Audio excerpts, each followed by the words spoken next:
Ever feel like you're talking, but not really connecting? Like you're speaking the same language but different dialects. Yeah, exactly. Like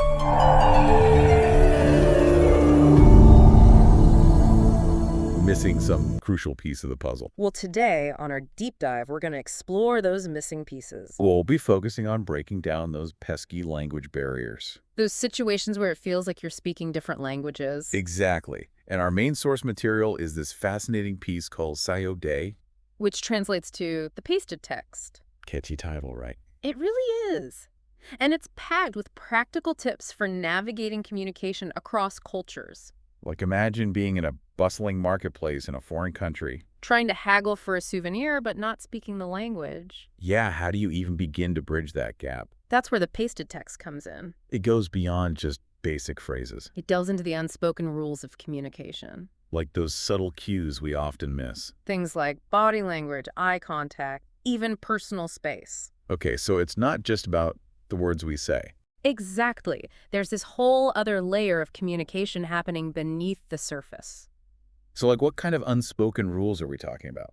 Well, for example, the text highlights how in some cultures, avoiding direct eye contact is actually a sign of respect. Really? I would have thought that was rude.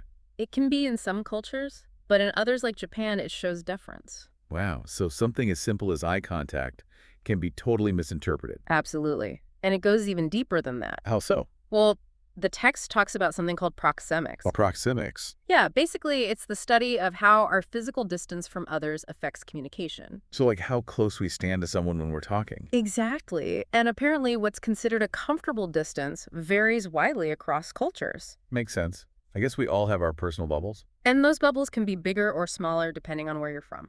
So how do we know how big someone's bubble is? The source actually breaks it down using Edward T. Hall's theory of proxemics. Oh, I've heard of that. Yeah, he identified these 4 distinct zones of personal space. Intimate, personal, social, and public, right? You got it.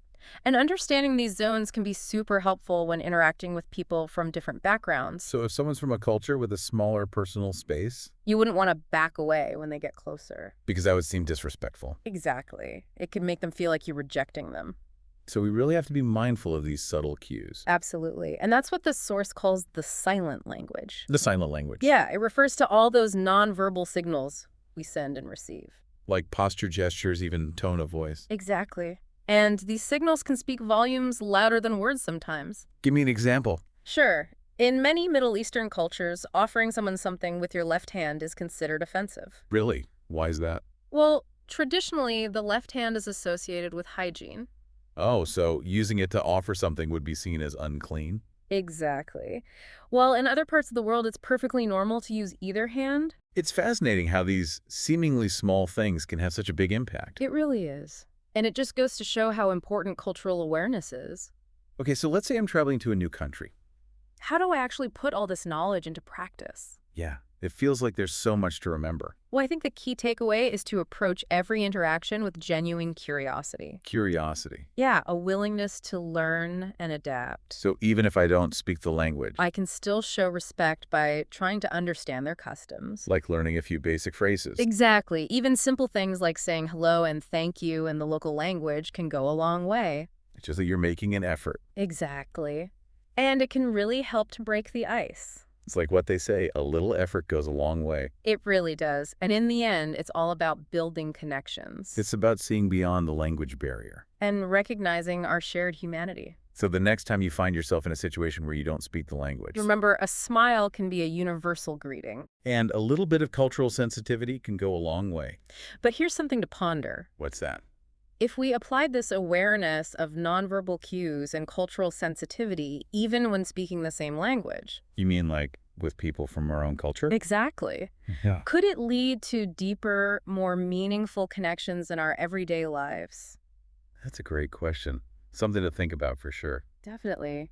It's all about being more mindful communicators. And recognizing that communication goes beyond just words.